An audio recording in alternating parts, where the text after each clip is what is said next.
আজকে আরেকটা জিনিস দেখলাম যে পশ্চিমবঙ্গে ন্যূনতম মজুরি চালু হয়ে গেছে। তো আমার অনেকগুলো প্রশ্ন উঠেছে। ন্যূনতম মজুরি পশ্চিমবঙ্গে 3টে ক্যাটাগরি লেবার আছে।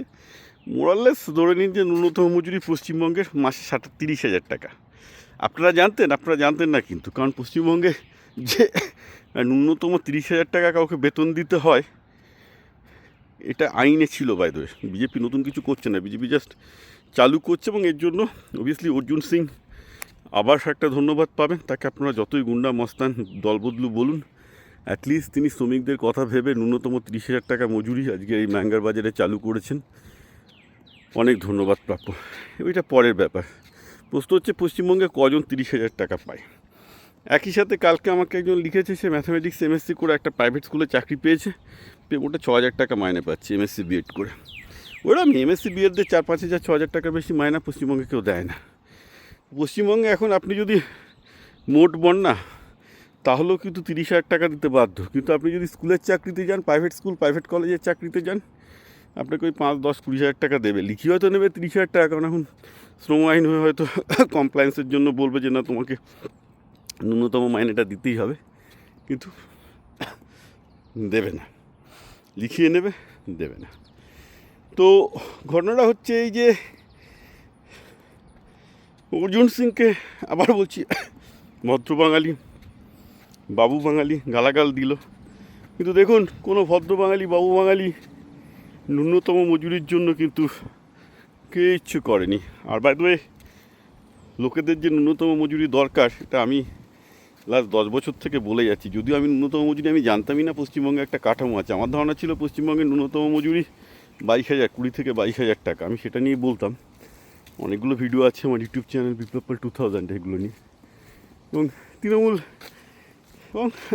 তৃণমূলের ধুতি পরা, প্যান্ট শার্ট পরা বাবু বাঙালি কোনোদিন এটা নিয়ে কিছু বলেনি। Surprise, very surprise. কেন বলেনি? কারণ তারা বাবু, তারা প্রগতিশীল, তারা বিজেপিকে গালাগাল দেবে, তারা ফ্যাসিবাদের ভূত দেখবে। কিন্তু একটা গরিব দৈনিক শ্রমিক, তার যে 30,000 টাকা পাওয়া দরকার, ওসব ছোটো লোকের ব্যাপার। এই যে আমি এগুলো যদি ভিডিও করলে লোকে বলে আপনি সব ছোটো লোকের ব্যাপার নিয়ে ভিডিও করছেন কেন? আপনি যেই জন্য ভিডিও করুন। এই তো মানুষের শ্রেণী চেতন অবস্থা। এরাই আবার প্রগ্রেসিভ, এরাই আবার আমাকে জ্ঞান দেয় যে বিজেপির জন্য ফ্যাসিজম আসছে। সুমনের দল সব এক একটা। তো ঘটনাটা হচ্ছে এই যে, শুনুন, বলতে অনেক কিছু প্রগতিশীলতা সভ্যতা ভাল লাগে, কিন্তু এটাকে ইমপ্লিমেন্ট করে দেখাতে হবে। আমি খুব খুশি হব যদি পশ্চিমবঙ্গে 30,000 টাকা এই ন্যূনতম বেতন যেটা অর্জুন সিং চালু করেছেন, জোর করে বলছেন করছেন, সেটা যেন পশ্চিমবঙ্গের প্রত্যেকটা ফ্যাক্টরিতে, প্রত্যেকটা কারখানায়, প্রত্যেকটা স্কুলের। পশ্চিমবঙ্গে এই মুহূর্তে সবচেয়ে বেশি শ্রমিক খাটছে হচ্ছে স্কুলগুলোতে। আমি জানি না সেখানে এই আইন লাগু হবে কিনা, কারণ যে ক্যাটাগরি অফ লেবার দেখলাম তার মধ্যে এটা নেই। কিন্তু অন্তত এই ছেলেগুলো এমএসসি বিএড পাস করে এসছে, এদের যেন মিনিমাম 30,000 টাকা মাইনে না দিলে সংসার চলবে করে, তো বিয়েও করতে পারবে না করে, রাইট? এইগুলো নিশ্চিত করুন। আর যেসব স্কুল কলেজ যেগুলো নিশ্চিত করতে পারবে না, তাদের বন্ধ করে দিন। পশ্চিমবঙ্গে সরকারি স্কুল কলেজ বন্ধ হয়ে যাচ্ছে।